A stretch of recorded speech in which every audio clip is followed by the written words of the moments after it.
A luz fria dos monitores era a única testemunha do tempo que se arrastava naquele escritório quase vazio. O silêncio, denso e pesado, só era quebrado pelo zumbido constante dos servidores e pela respiração contida de Yuna e Soljin. À medida que a barra de progresso do backup corporativo se aproximava de seu destino, uma camada invisível de tensão parecia se depositar sobre cada superfície polida da sala. Yuna, com seus traços delicados emoldurados por um cabelo preto e liso, mantinha os olhos fixos na tela, a exaustão de horas de trabalho gravada em sua expressão. Ao seu lado, Soljin, com seu olhar analítico e postura rígida, parecia um sentinela guardando um segredo que ainda não havia sido revelado. A atmosfera era a de um fim, mas um fim que prometia um começo indesejado. O ar estava carregado de uma expectativa quase dolorosa, como a calma que precede a tempestade. Finalmente, a espera terminou. A barra de progresso atingiu 100% e uma notificação verde confirmou: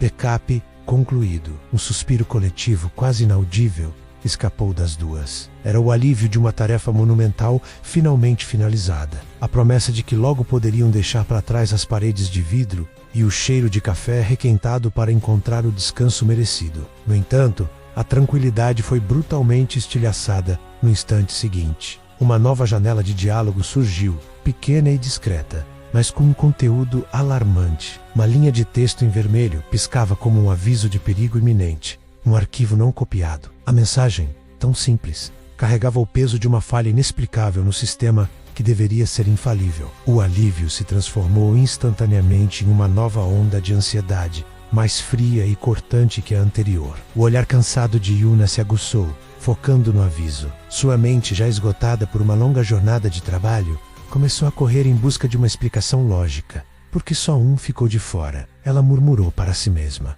a voz baixa mal, quebrando o silêncio opressivo do escritório. Era uma anomalia, uma peça fora do lugar em um quebra-cabeça que deveria estar completo. Soljin, sentindo a mudança abrupta na atmosfera, aproximou-se da tela, seus olhos firmes perscrutando os detalhes técnicos. Foi então que seu olhar pousou no nome do arquivo órfão: Project Orion Log 2018. Uma ruga sutil se formou entre suas sobrancelhas. Esse não, ela sussurrou, a voz tensa, carregada de uma memória distante. Eu já vi antes.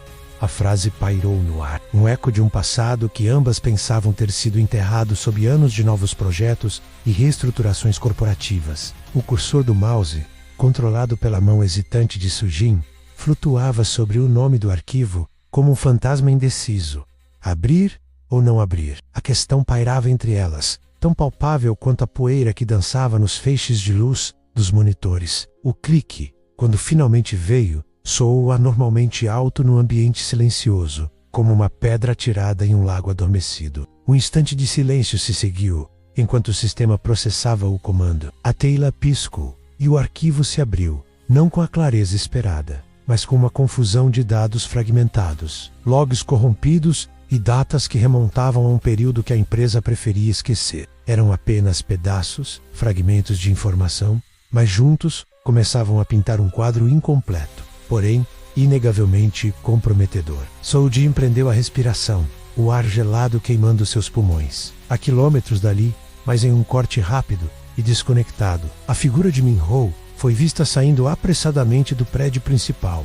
Seu rosto não demonstrava preocupação, apenas a pressa de quem encerra mais um dia de trabalho. Ele caminhou em direção à noite, completamente alheio ao drama silencioso que se desenrolava nos andares superiores. Uma peça em um jogo cujo tabuleiro ele nem sabia que existia. De volta ao escritório, a luz da tela iluminava os rostos pálidos de Yuna e Soljin, e Elasei entrou Heron, um entendimento mudo passando entre elas. O medo inicial de perder os dados do backup havia sido substituído por um terror muito maior. Aquele arquivo solitário, aquela relíquia digital esquecida, não era apenas um erro de sistema. Era uma bomba-relógio. Elas perceberam, em um silêncio pesado e absoluto, que o conteúdo daquele arquivo era infinitamente mais perigoso do que o seu apagamento. Aquilo não era um problema técnico. Era o início de algo que poderia destruir tudo.